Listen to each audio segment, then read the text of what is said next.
Hello, everybody. Welcome back to another Woodworking Wisdom. Today, we're looking at a scroll saw tree decoration. So we've got a couple of different decorations to show you, and they're kind of 3D, I guess. So we've got a compound cut one, and then we've got one that kind of slots together. So we've got two we're going to show you, and just in time to, decorate the trees or sell on your little crafty stalls if you're, crafty people.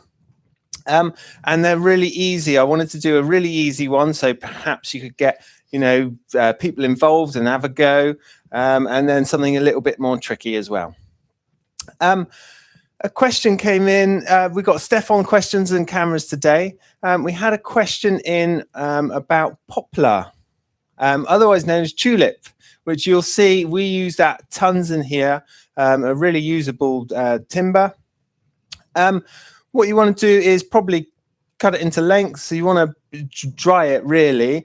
So that means either planking it or cutting it into lumps, depending if you're a turner or what it is you want to get out of the timber. But loads of advice online on drying timber. Check that out. But poplar, yeah, really useful. We use it tons in here. We're not using it today, but usually if I'm on the scroll saw, it's poplar that we use, or otherwise known as tulip. But yeah, we're all good to go. So like I say, Steph's on the cameras and questions. Any questions, please pop them in the chat, and we'll always do our best to answer them. I think we've got a fair bit to do today, so we're going to get straight down on the bench here and have a look at what projects we're doing. Thank you for joining us. So we've got a couple of little projects here. These are scroll saw tree decorations. Okay, this is the compound cut one, which we're going to do in a minute. Really nice little thing, and really kind of dainty and delicate. Okay, if you are giving these out as gifts, you need to pack them really well. I tend to pop them in a toilet roll tube with some tissue around, and then pop that in a box. These come from a tree. These come from a book called Compound Christmas Ornaments for the Scroll Saw by Diana Thompson. Fantastic book. It's got loads of different shapes in there to have a go at, from like really simple ones, and they start getting more and more difficult as you go through the book. You might remember this little gingerbread man. That was another one from that book. So there's loads of lovely designs in there, little Christmas presents. We are going to go for this. It's kind of like a drop spire, it's called in the book. So we're going to have a look at that, and that's in the icicle ornaments section of the book. Before we get onto that, we're going to do our little Christmas tree here, and this is the one I said is really simple, really nice and easy to do. It can be fun to decorate it with kids and things like that. If you've got kids or grandkids that want to get involved in this type of thing, it can be a really easy one to cut out. And again, you can decorate it and use lots of different stuff. So I've got my template stuck on here, and I just drawn this out. Just draw it out by hand, used a bit of tracing paper. We're just going to stick that onto a bit of ply. So really quickly, just going to whip off the excess paper so that we're not using up loads of glue. So we've got our little Christmas tree, and you can see that on this one we've got the slot at the top, and this one I've got a slot at the bottom, and it's got a star on top as well. Okay, so bit of glue. This is the glue I like to use, a Copydex. So let's get a bit of paper, just a bit of scrap paper to spread this glue out. And I like to do it like that. Put a few dabs around and then use the brush just to kind of smear that around. Don't want tons of it, and always pop it on the back of the paper rather than on the timber. Okay, so we've got our little Christmas tree. Just whack it on there and smooth that out. Okay, this is that glue. I don't know if you remember this one. It's really stinky. But it's a favourite of mine. It's really nice to use, and it's really easy to pull the transfer off afterwards. So yeah. Maria's put icky dead fish glue. That's right. That's the one. It is really stinky. There's no two ways about it. But it's just the job for what we want to use it for. Okay, so we've got a question. Not so much a question, but Maria has said, she said, hi, Steph and Ben. She said maybe worth mentioning that the scroll saws are on Black Friday offer today. Yeah. We've got some great Black Friday offers. Some great offers on at the moment with Black Friday. Yeah, check out the offers. These scroll saws are fantastic. I swear by these ones.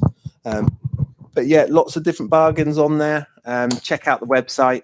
I'm going to pop a link to our Black Friday landing page. Oh, wonderful. And if you're watching this down the road, if it's not Christmas anymore, then obviously Black Friday deals have stopped. But yeah, check out, if you're watching this live, check out the deals. There's some good stuff going on for Black Friday. Okay, what we're doing here, we're cutting out our little Christmas tree. Oh, I sat on the microphone there. I'm just going to put that up a bit higher. Okay, you still hear me, Steph? Good stuff. So, just going to get the scroll saw set. What we're doing, we're going to drop our little guarding here. So bringing that right down to the project. We still need to be able to swing that project around through 360 degrees. And then away we go. Just going to separate these two.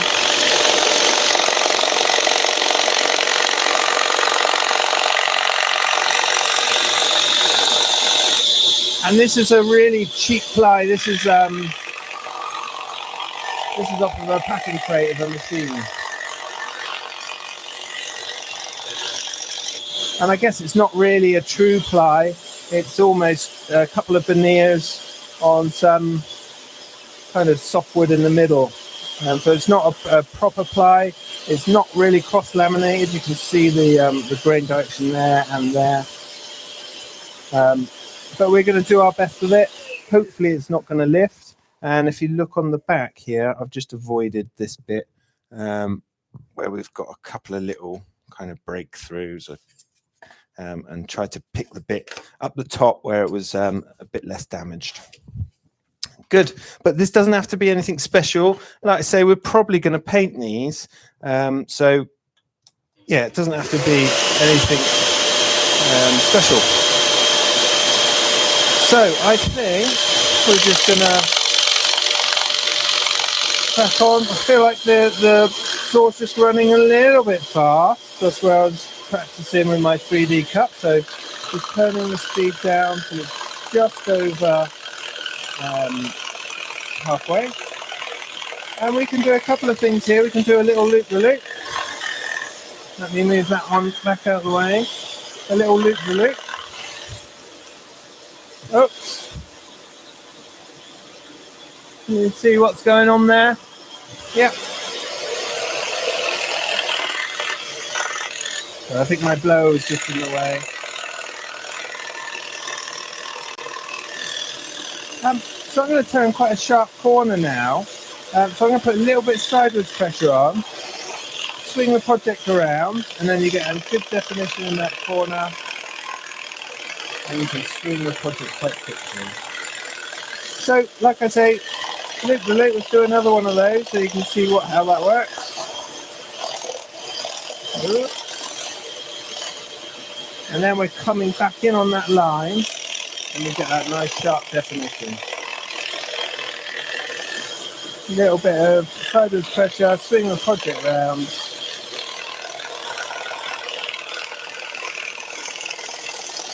And this one I'm just going to run off the edge.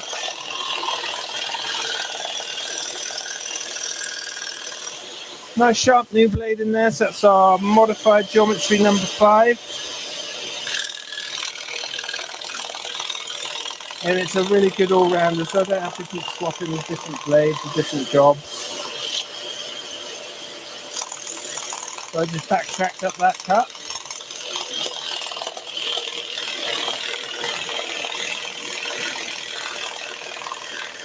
And I'm just putting my outside finger here on the piece that's going to be released so it doesn't pick up and snap. Sometimes that can happen if you've got little bits and you've got to cut up too. Sometimes the blade will just pick up that loose bit and snap it off. And sometimes that creep back into your project. So I'm trying to keep my finger on top of the offcut. Just going to align a little there. And then back out of that one. Again, fingers just around the back there on top of that offcut. And we'll swing your project round.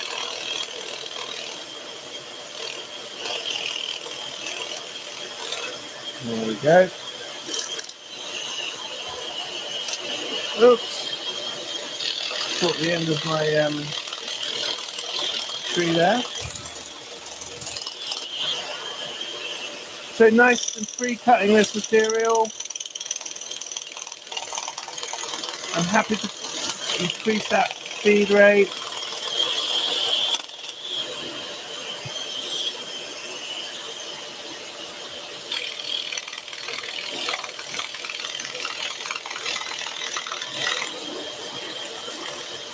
But this blade has a few upwards facing teeth at the bottom.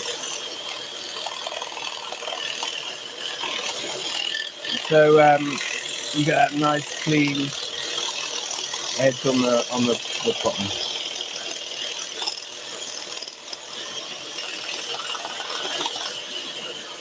Again, just holding down that little offcut. With bigger material, thicker material, you don't need to do that. But when it's thin like this, you just want to be a bit careful. There you go.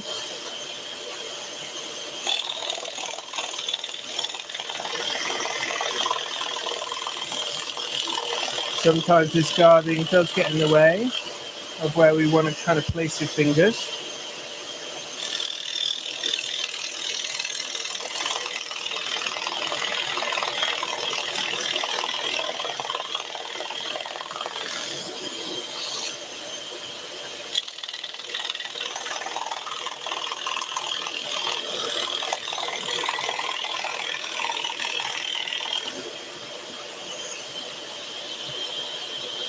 Now I think I'm going to cut this line now, this the bit, the kind of slot on there, just because I've got this bit to hold on to. Once I cut that off, I'm really just holding on to these little tree branches. So just resting on the side of the blade at the beginning of that cut. And I'm cutting just on the inside. The test one I did was a little bit loose. So of course, if you've got different thickness of material, the size of this slot is going to increase or decrease depending on the thickness of material.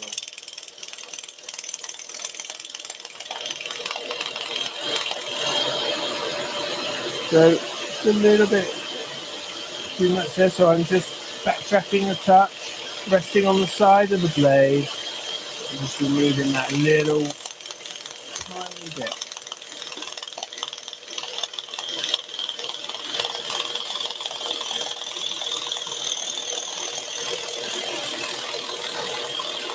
So at the bottom here we've got a square corner, so I'm backtracking up, make a little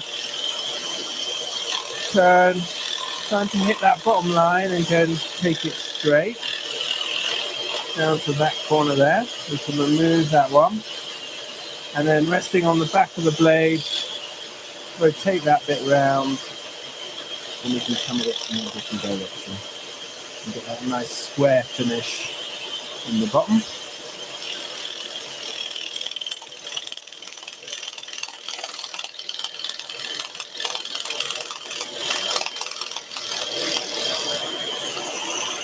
I'm just going to carry on with that cut.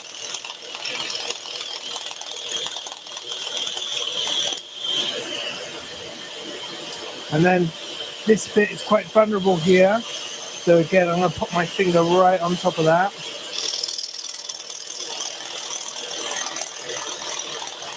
As we get towards the blade, just shift my finger back. Just keeping it in close, supporting it, Keep that downwards pressure on the table. Same thing here.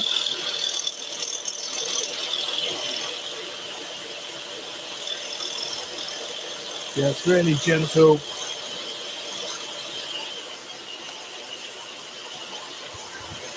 Good. That's our first bit. Going to pop that back on the bench and quickly whiz around this second shape.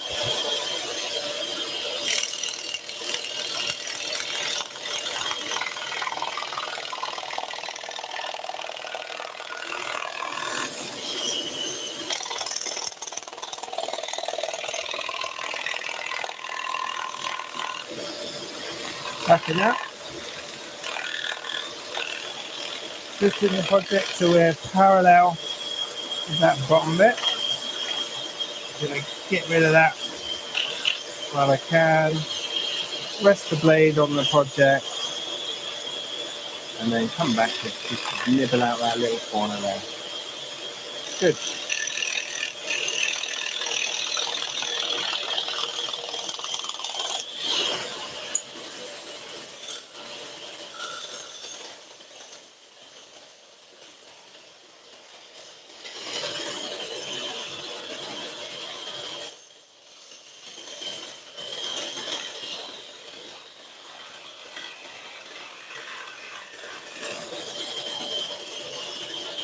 So cut my slot.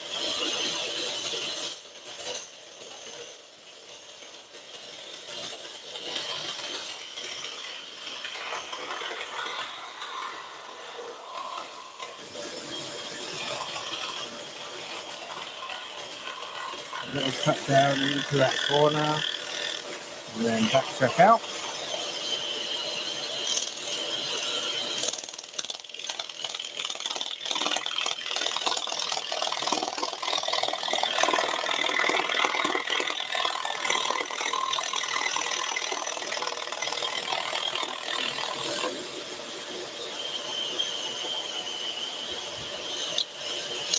Yep. So we've got it that way. Again, rest the project, get right into that corner and then across just until that little bit just pops out. So we cut there.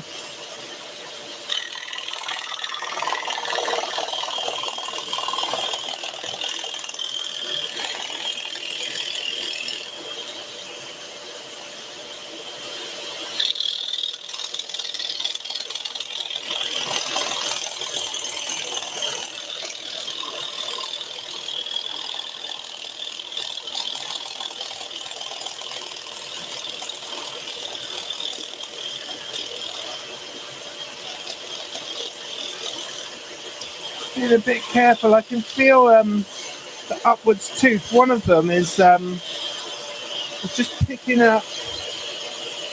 It feels like it's just catching, so I'm being a bit careful in this area. I think I may just swap the blade out.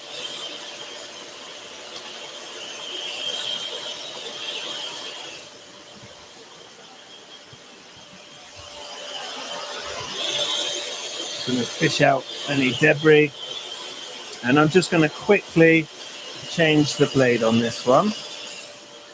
It could have, it might have hit something in the ply, but it's catching as it comes back up. And I don't know if you could hear it, but I mean, I can hear it. It's like a real, almost like a ticking noise. So I'm just going to see if I can pop a new blade in, and if that hopefully will stop it. So just checking the teeth. We've got our few upwards facing teeth there, and then the majority are facing downwards. I'm just going to pop that blade in there.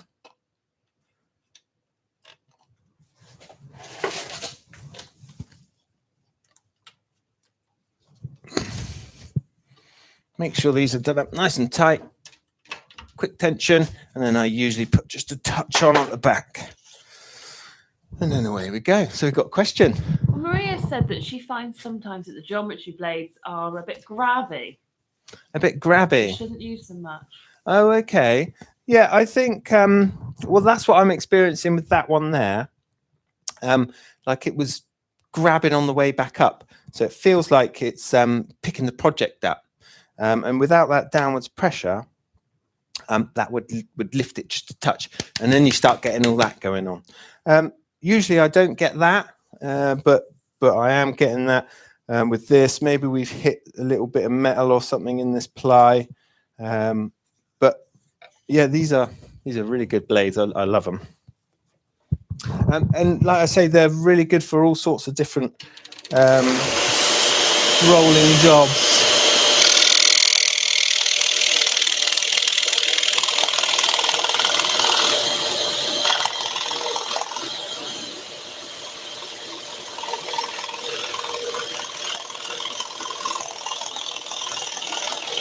And in theory, they should be a bit less grabby because they've got a shaped tooth rather than, you know, like your normal curve or offset tooth, the right-left tooth.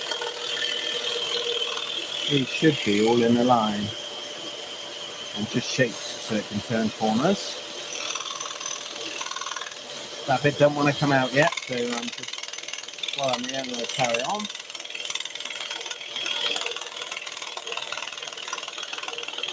And we'll revisit that in just a second.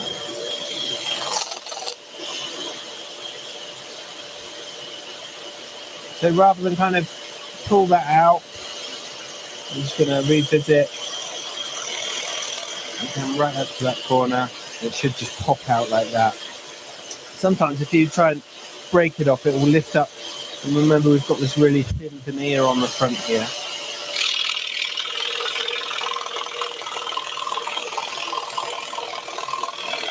So we're still very slightly getting that little pickup from the bottom tooth, but just slowing down the feed rate seems to have helped.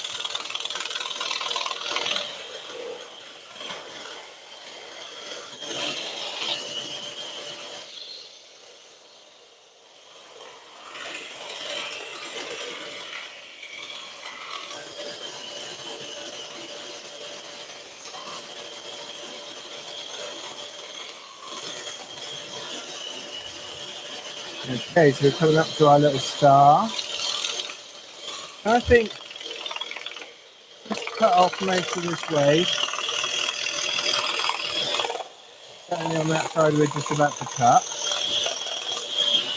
And then we can kind of come in without having to cut all through the way through that wood. Good.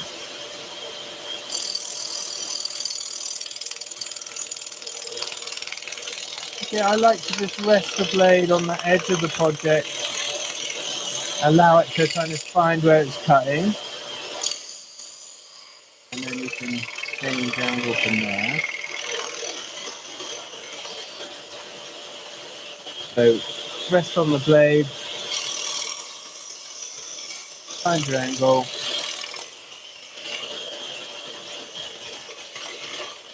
and then cut.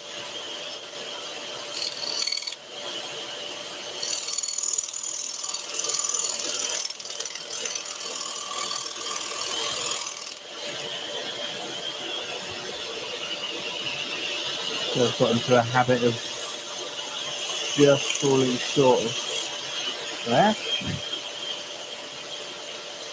So fingers right on top of this star now. We don't want this to snap off. You get that little bit out, it's just hampering me pushing the project that away.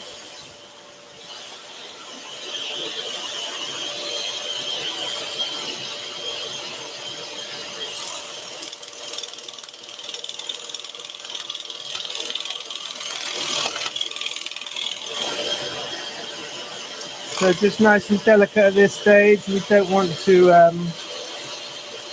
snap any of these prongs of the star off.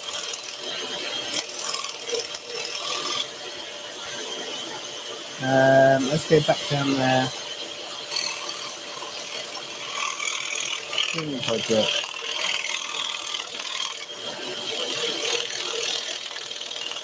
A little loop-the-loop.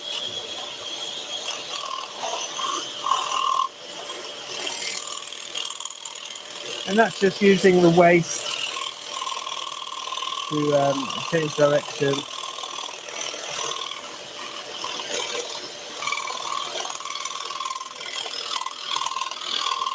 And I think again, I'm just going to come out of this cut now.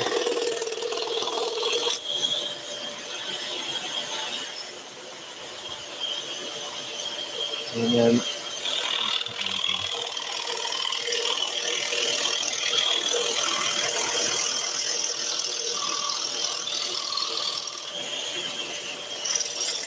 so really nice nice safe way of making things, a scroll saw. We've been doing some classes down at our local secondary school. Oh, so the blade just let go then.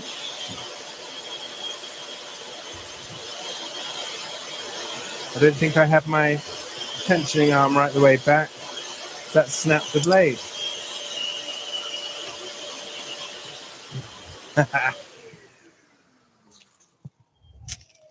So blade number 3 on one little tree. Okay. This is really rare. Sometimes I'll, be cutting all day on a blade on thinner projects like this. But yeah, just one of those things. But easy to change. Especially on this saw with a nice open, arrangement around the clamping system.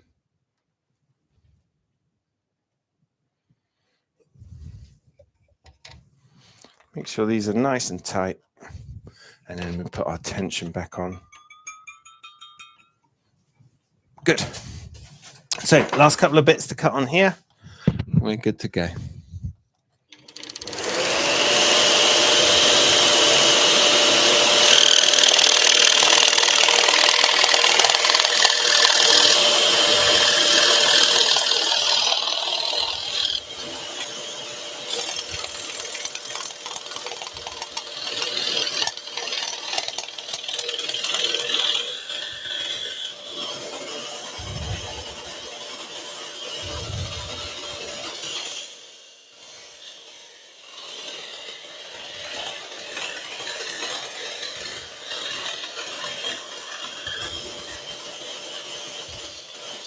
This configuration, it can be freestanding, so it will stand up on its own. So it's got that kind of cross structure, that kind of almost like a cross frame.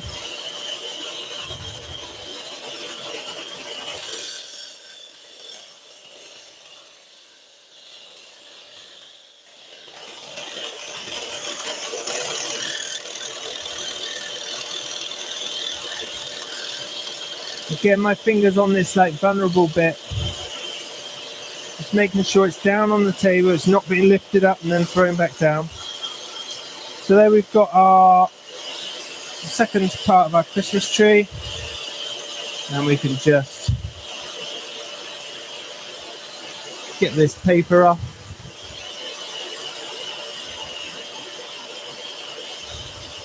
And this is the great thing about this type of glue, is it all holds together. It leaves no residue on the timber. It all stays on the back of the paper. And if there is a little bit on there, you can just roll it off. Okay, so let's go back on the bench, I think. Just get rid of this. We've got our 2 components here. And these are just going to slot together in a moment. Again, this is just a cheap bit of packing crate ply. It's nothing special. We want to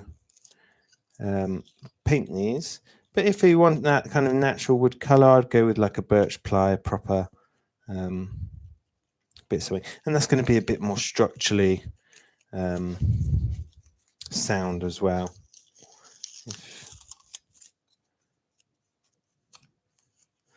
So, come on. Get butterfingers whenever it's live. Well, not butterfingers, but try and rush things. More haste, less speed. That's right. I thought it was the other way around. It might be. I might have it wrong. Nigel Orham's just come in. He said he's a bit late. What glue did you use to adhere the paper? Hi, Nigel. So we're using a bit of Copydex. You might remember this.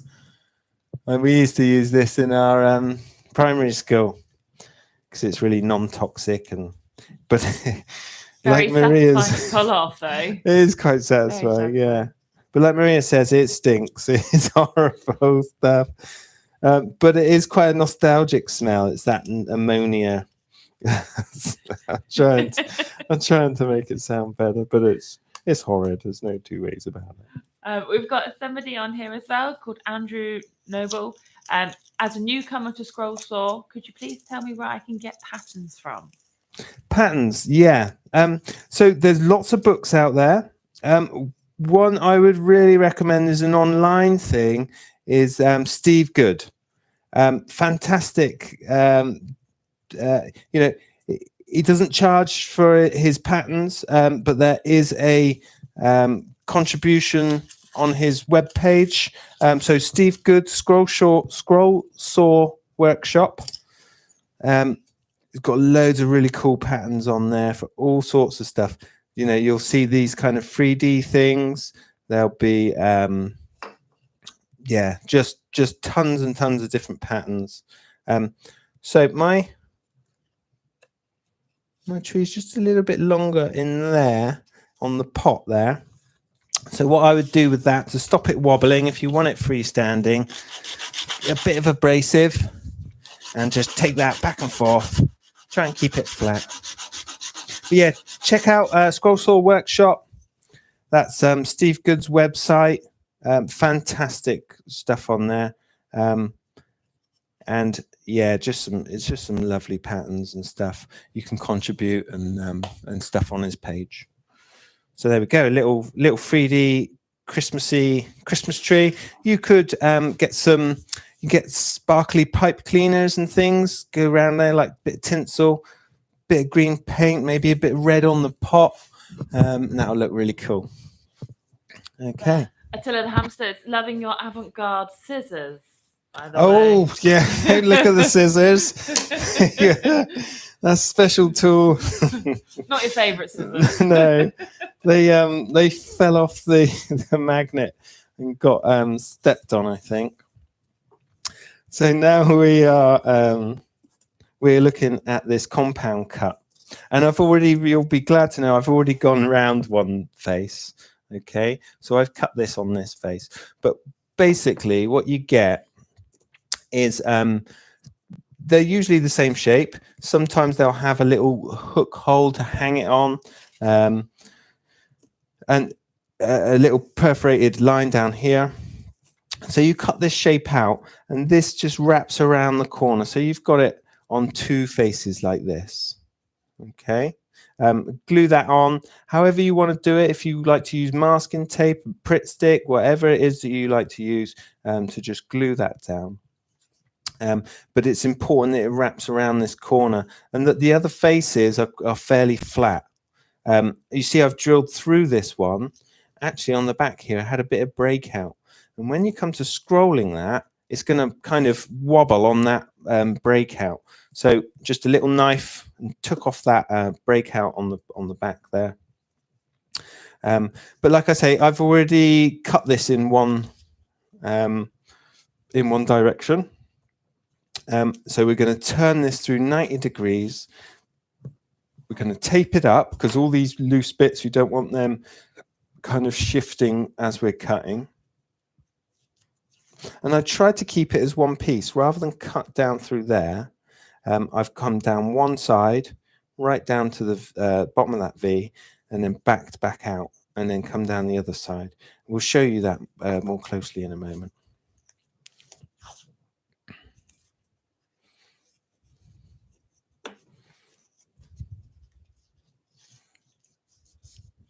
But yeah, there's loads of different projects you can do on the scroll saw. Check out our videos. We've got all sorts of different project ideas and stuff like that. So go back through our video catalog. Like I say, check out Steve Good's website. A fantastic resource for all scrollers. And again, just tons of cool patterns on there. Really useful for me when I first got going for ideas, and you know, you might look at some of the patterns and put your own spin on them and things. So I've made a crinkly mess of that tape on the bottom, so I'm going to rip that off. Again, we want to keep this bottom face really nice and flat. I'm using, this is frog tape, but any old masking tape will do. This is just what we had. Okay, and I'm going to put a little bit over this one as well. But really important, if you've already cut this through one face, that you get all those bits aligned on both sides, that, you know, bits not sticking out or anything like that, and that this back face is really nice and flat. Okay, so I've drilled a couple of holes. I'm just going to punch them through with a pencil, front and back, and then we're good. So another question. Frederick today has asked, do you have to keep the cut piece in? Does it make any difference not being a scroll saw person? Yeah, totally. So really good question, that, Fred. And hiya. So you can see, let's go back on this camera here, actually. No, let's go on that one because that will focus a bit closer. So you can see our little gingerbread man here. He's really, really thin and fragile. Okay. We've got to put those middle pieces in. So you can imagine there was a solid piece running right the way through the body there. As the blade comes through, it needs that support in there. So we need to keep all of that back in with our masking tape. So that the bits in the middle are offering support to these kind of fragile bits. And if you look online again, you can see all sorts of little miniature chairs and stuff that people cut 3D with a scroll saw. But yeah, same applies to this one. This is a really kind of thin body. Looks a bit like Jason's ones last time, doesn't it? That he turned. So you could potentially put something in here. Perhaps a little penguin. It could look really cool in the middle there, or a little snowman or Santa. You could, I don't know, put holly through it or something like that. But lots of little ideas. Okay, so I'm just going to get rid of these flat bits of ply. We've got a little bit of changing up to do on the scroll saw with the guarding and stuff. So we know we're never going to get under there. So let's lift this up. And whilst you're doing, you know, thicker projects, so 50 mil is the absolute maximum capacity on this and many other scroll saws. If you find that your you know, where the blade clamp is hitting on here, it might be that you need to just loosen off the blade, bring up the tension so that this arm comes up a little bit, and just grab the blade on its real extremities. That will bring that arm up and allow you to drop the guarding down a little bit further. I see them quite a lot and they're just clattering against the guarding here. So remember, we want to spin our project around through 360 degrees, and we know it's not going to catch on that little foot then. All right, so question. Just a quick one here from Jenny. She's asked, with the gingerbread man that you just showed, does it matter which face you cut first for that one? From memory, I always like to cut the deeper ones first. So I always like to get the tricky bit out of the way first. So it would have been, I think, probably the side on. But I can't remember. There is a video on that one. So if you wanted to have a look at that, check out the, I think it's another 3D scroll saw video that we did on our Woodworking Wisdom. I'll see if I can find the link. Yeah, please do. Yeah, Thanks, yeah, Steph. Yeah, I can't remember. That was last Christmas we did that one, so I've forgotten. I'm sorry, but this one's square in both directions, so it doesn't really matter what face you cut first.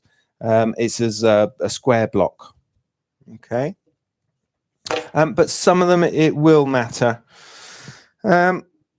Okay, so what we're going to do first, I think we'll cut these middle bits out first, and then we'll go around the edge. So our blade needs to go through the project, so that little drill hole in there. And I did that on the pillar drill, just to keep it nice and square, so so that I'm not presenting the hand drill at an angle and it coming out in a different place. Again, all these little fragile bits, we need to try and protect them as much as we can. So I'm just going to cut this little teardrop shape. Just checking, make sure we can see. Should I come in a bit closer, do you think? I'm going to come in a touch closer because we're getting quite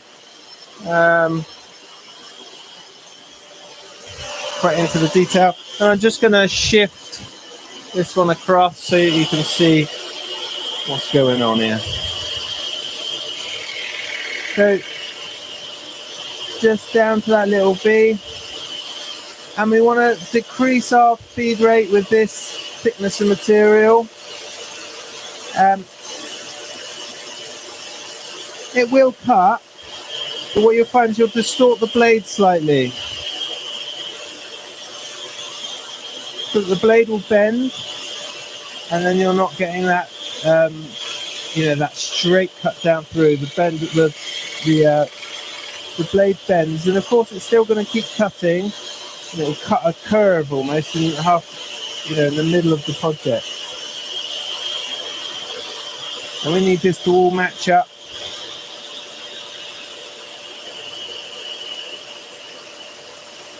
So swinging that right the way around to get that curve, and just gently push. Again, we'll get a nice blend if we just gently cut back into that hole. If we push too hard, the blade will spring out and you'll get a little ridge in there. So I'm going to get rid of that so it doesn't trapped in my traction plate.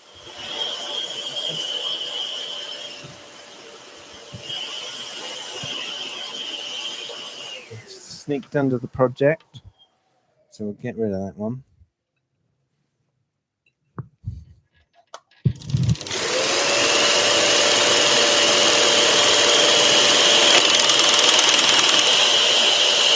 What am I doing here? Right, excuse me folks, I think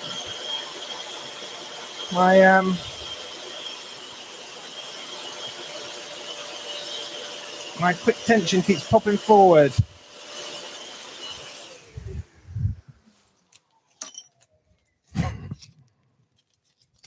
Not what you want to happen when you're live. we did all the others perfectly, but I think I may be rushing a little. Because you're live that you're rushing. That's right. Some sod's law, isn't it? Well, if you don't mind, whilst you're sorting that out, we've Please got a do. couple of questions. Distract them. We've got a couple of people saying they're about to go and buy their first scroll saw today. Oh wow! So that's really good. Yeah. Robert Butcher's put here: if you use sellotape to bind the pieces, will it lubricate the blade while cutting? Yeah, totally. So the adhesive under these tapes lubricate it. So that will happen on the any tape, packing tape, masking tape. They all have adhesive in them that will lubricate the cut, so it kind of sticks to the blade, and it helps with the cut. Perfect. We've got another question here. Mm-hmm. Howard has asked, where can you buy wood for scroll sawing other than thick pine and builders merchants? So there's all sorts of places you can buy wood. Check out sawmills. quite often they have lots of scrap, so they cut off bits that aren't, you know, big enough for turning, or they're not big enough to make a table out of or something.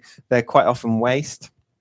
If you've got a way of converting that, if you've got a bandsaw or something like that, is really useful. Planer thicknesser, really useful for prepping stuff.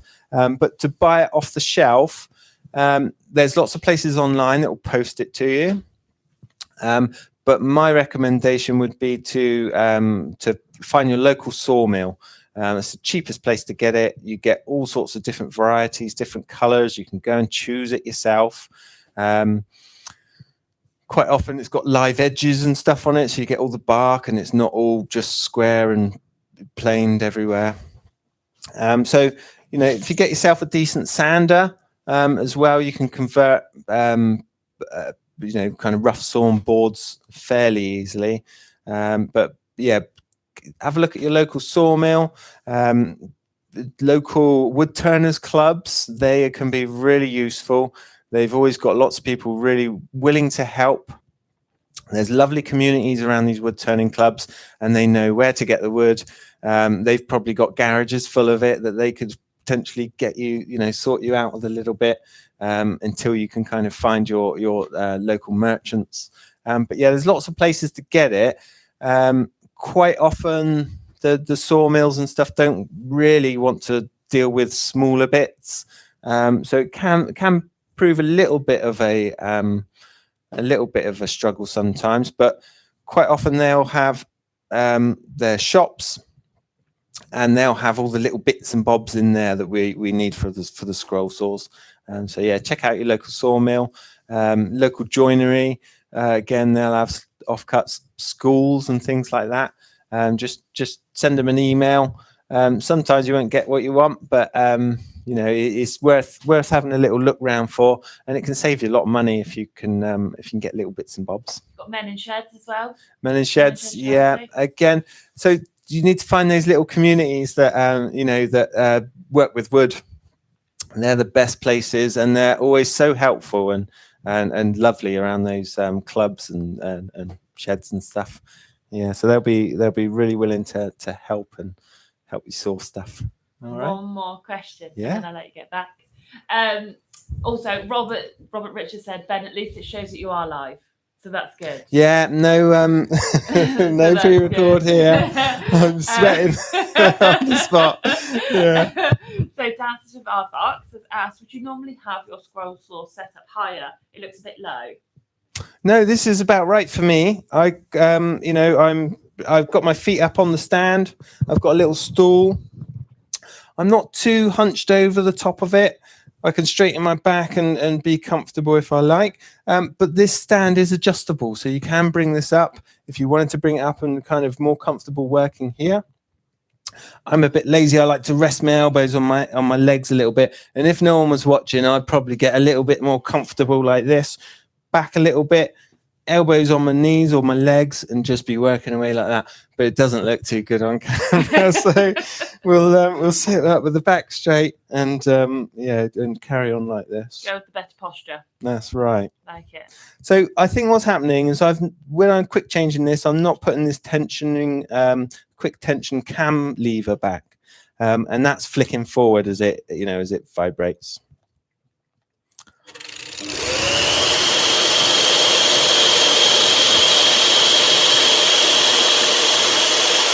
So again, just gentle feed,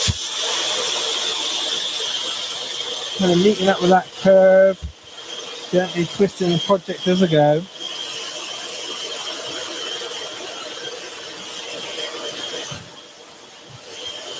Just checking that you folks can see at home. Got a nice picture there.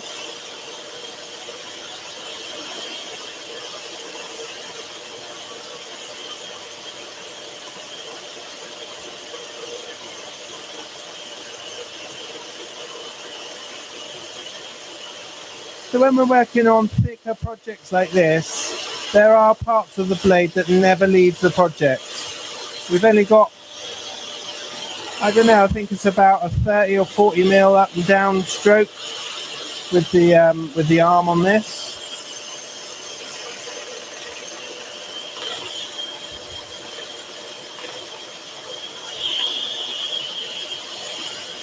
and this project's probably about 40 mil.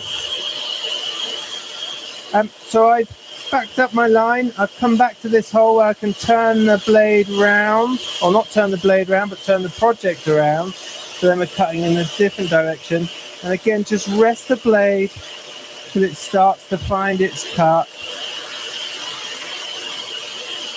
And then we can start from there.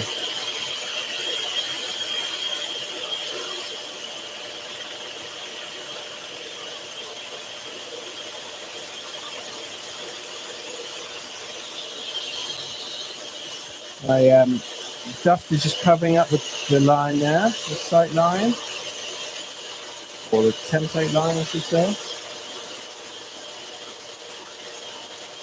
And you'll find it has different resistances. I'm basically cutting into end grain now. It was easier to come around the bottom of this curve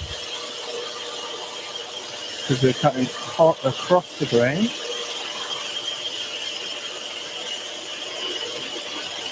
But just take your time, slowing down at the kind of end of your cut. I took my pressure off completely going that way, and the blade just righting itself cut up into that corner. So we come out of there now.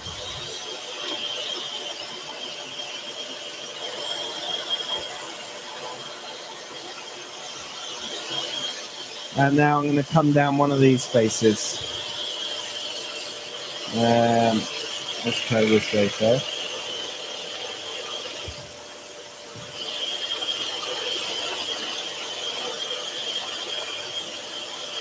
So gradually picking up on the line, not cutting up to it and then quickly changing direction. That'll give you a nicer kind of curve. So quick little turn.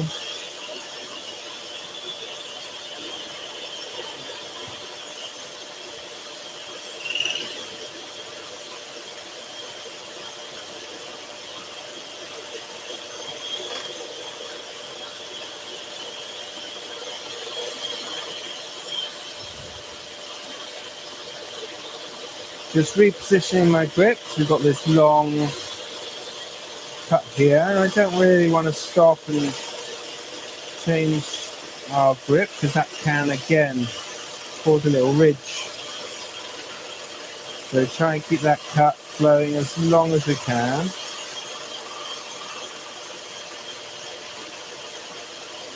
Every now and then you might need to back off, allow that waste to clear from between the teeth. If you feel it's kind of not cutting well, that you might need to just back off the cut a touch, give it time to clear the waste, and then carry on. Coming around the back now, pinching my material together. Oops, missed my curve. So again, backtracking, rest on the side of the blade until we can bring that back in. Now, these little kind of beads that we want to cut, I'm cutting down into the bottom of that V, backing up, and then scooping around the top to meet the next one. And we'll come back out and trim all those little bits out. So down to the bottom of the V, back up. Quite an awkward thing to hold.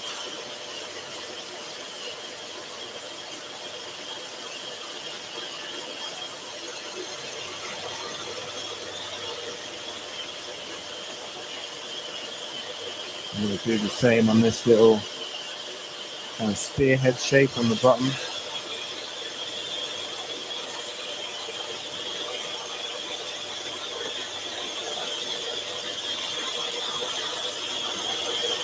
So, like I said before, I'm going to go down to the bottom of that V. I'm going to backtrack up. We know we've got a little bit of waste there, so I can turn on there. But it's not going to cut into the project, it's just cutting in that bit of waste. until we can backtrack up our little cut there, and then rest on the side of the blade, and then bring in a little cut, and it's just going to meet up with that other one that we did before. And you just see that little piece just fall away. Sometimes they can fall through into the extraction plate and create a little pin. So if you find you're struggling with your next cut, it might be that you need to go in and just fish that little pin out.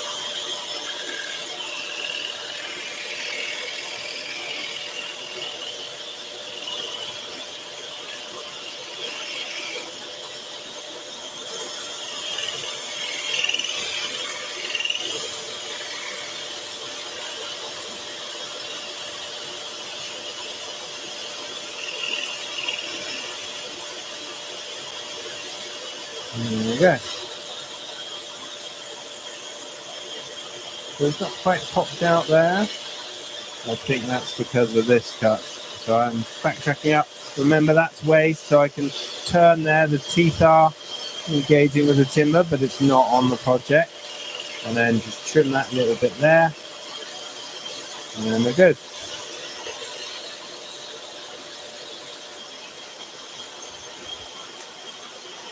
So rather than backtrack up, I'm just going to take this off.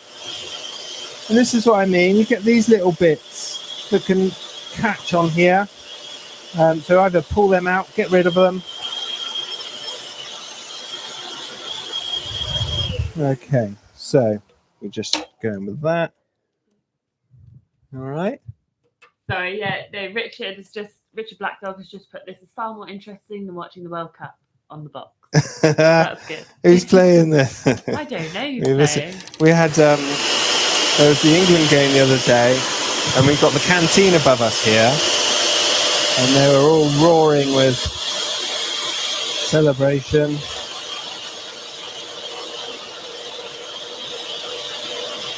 But yeah, I agree.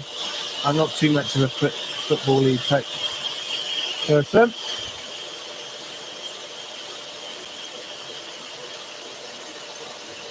Just wish we were on those footballers' wages. Maria said, football, slightly less boring than cricket.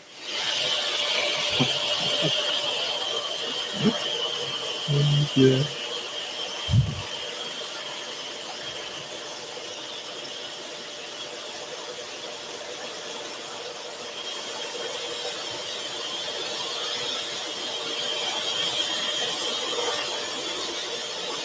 So again, nice slow feed. I know it may seem like you really want to kind of push this on, increase that feed rate, but we want to just keep it nice and calm, nice and steady. Like something's going on under there, and I've got a very slight gap on my project. So I'm just going to have a peek. Yeah. So one of our bottom bits is kind of come out here, and it's just lifting the project up. So let's sort that out. Let's not try and hold it up so it's sitting on that. So let's just come back on here, back there, tension on all the way back with that tension. Important that is. So we learnt today. And now, Lots of dislike for football there. oh really? Yeah. They're yeah, no, I won't say that. Let's carry on. I'm going to cut in because again my way through there was a little bit hampered. When you start getting you know, with these compound cuts, if something shifts in there in the middle, it can be hard just to find your way back onto the cut. But we're doing all right here.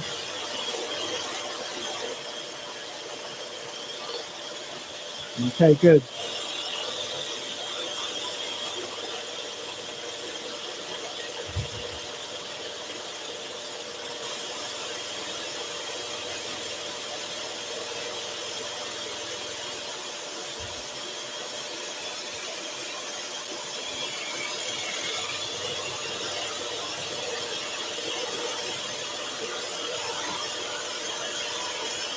So really close to the edge of the project here.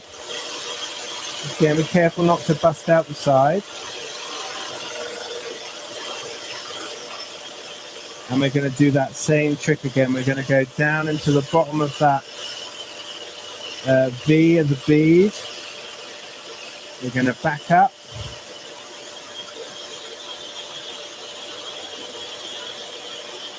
And then around that one, get that nice curve going on. Backing up. It'll allow me, there we go.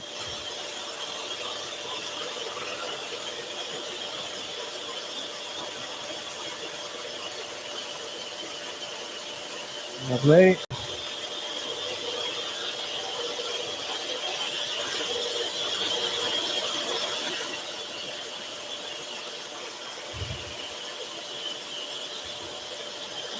I'm just going to take that one a bit deeper. And then we've got our little V shape. Or a little icicle, I think these are. Again, nice and slow at the end of that cut. And you should just feel it kind of ease off and cut its way out. I'm just going to turn that one off so that I can swing this around. I've got a bit of movement now, so I can kind of push the project over that way a little. And then we need to just there we go. So sometimes, like I say, things can shift in the inside. So just give it a little wiggle, a little press from one side or the other, and you should get back onto your kind of line.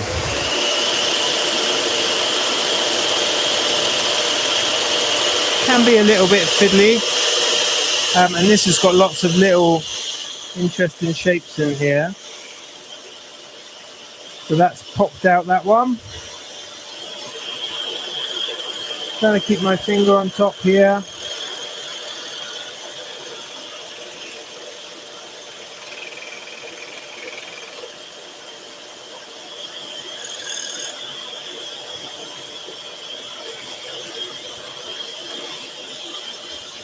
So just catching on one of those little pins that we talked about earlier.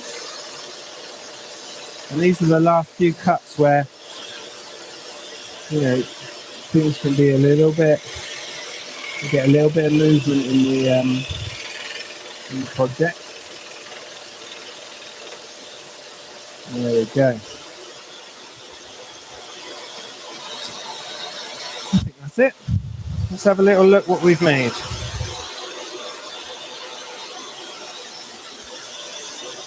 So as I pick that up, I've got quite a cool little shape left on the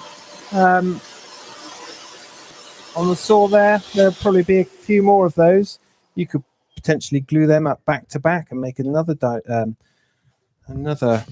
decoration. So this is what we're looking for in the middle here. Sometimes you can push it out from one side to the other, like so. So I'm taking that whole bit of material off. We've got our side piece here, and again, be very gentle with it.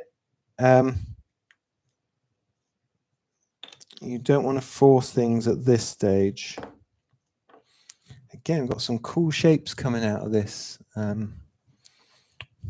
this project. You could paint them up and make a different decoration again. Yeah, exactly. Get your glue gun out and start making other things. A bit thin through here, look.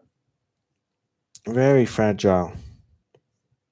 And that's probably where it shifted as we were cutting.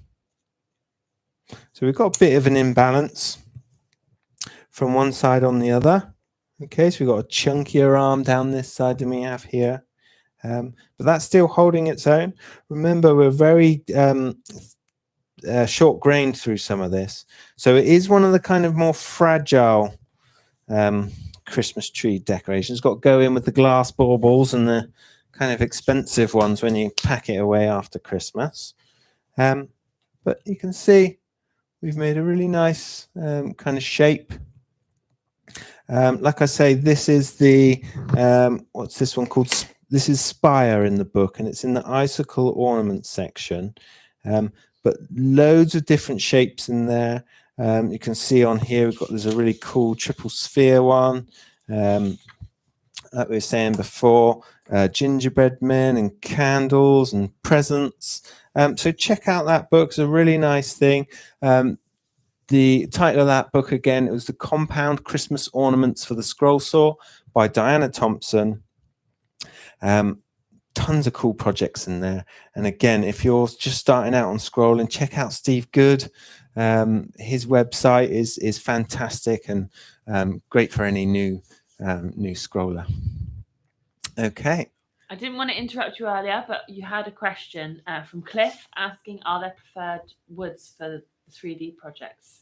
Cliff, yeah, thanks, Cliff. I meant to mention that. That was something I was meant to talk about. So you want to kind of steer away from those open grain timbers like ash, some oak can be quite difficult, where you get that kind of quick summer growth, which is a bit more open. You want something that's quite stable across the grain. So I've used a bit of lime here, but also things like sycamore. And again, we're looking for the same properties we would look for if we were carving, if we were doing pyrography. There's certain types of wood, and they're kind of sycamores, your limes, those types of timbers that haven't got that kind of open grain structure. And you can see it when you look at a piece of wood. You get where you get your annual rings coming through. If you look at that and it's kind of a bit more fluffy, and then it looks a bit more solid through the kind of winter growth, they're the ones to avoid, because we are leaving certain areas very short grained. And if we come back on our camera 3 here, you can see through there, that piece of wood, the grain's running through it. Oops, sorry, let me find it. So the grain's running through it in the same directions of my fingers. So through here is really short grained, and it was keeping all of those bits in the middle that allowed us to cut this really quite fragile piece. But if you imagine if that was a bit of ash or something, we're going to have a big kind of fluffy bit that runs through, and that's going to make it really, really weak. Okay, but great question. Thanks, Cliff. And save me, I nearly forgot to say that. That's it, really. Christmas is coming. Really cool little projects to have a go at. Not too taxing. The Christmas tree especially is one that you can get everyone involved in, and even if it's just a kind of decorating stage of it, or you could send it to them as a little flat pack in a card, and get them to decorate it themselves. So some nice little projects there. Thank you so much for joining us today. I hope you've enjoyed it. If you have, give us a thumbs up at the bottom of the screen there. Subscribe and share and all that, all that stuff. We really appreciate your support, and we'll see you back here soon for some more woodworking wisdom.